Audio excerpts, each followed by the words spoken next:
Sultan Salahuddin Ayyubi merupakan sosok prajurit dan penguasa yang fenomenal. Dia adalah pahlawan dari ratusan pertempuran. Dalam sebuah media resmi dikemukakan bahwa dunia tidak pernah menyaksikan penakluk yang lebih sopan dan manusiawi seperti Salahuddin. Taktik pertempuran dan keberaniannya yang tak tertandingi sebagai seorang prajurit.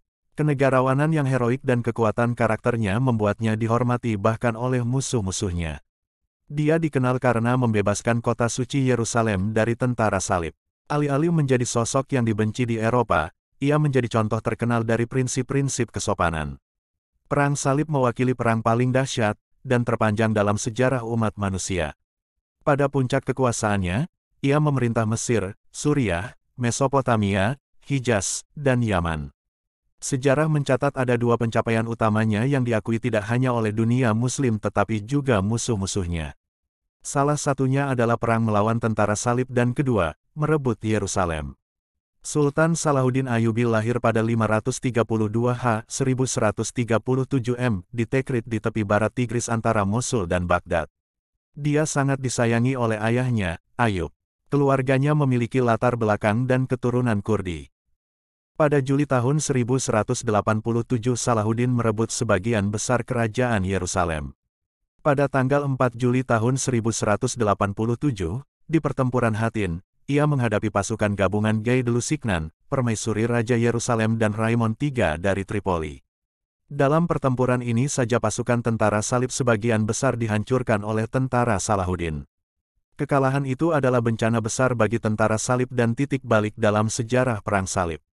Salahuddin menangkap Rainald de Chatillon dan secara pribadi bertanggung jawab atas eksekusinya sebagai pembalasan atas penyerangan karavan Muslim. Salahuddin biasa menunaikan sholat wajib 5 waktu tepat waktu. Ia tidak pernah sholat kecuali berjamaah, dan Salahuddin tidak pernah menunda sholat. Dahulu selalu memiliki seorang imam bersamanya, tetapi jika imam tidak hadir, dia akan sholat di belakang ulama saleh yang mungkin duduk bersamanya. Salahuddin akan menghabiskan sebagian besar uangnya untuk bersedekah, dan dia tidak pernah memiliki cukup kekayaan yang mengharuskan dia untuk membayar zakat. Meski selalu ingin menunaikan haji, namun Salahuddin sibuk berjihad, sehingga tidak punya cukup uang untuk menunaikan haji, dan ia pun meninggal tanpa menunaikannya.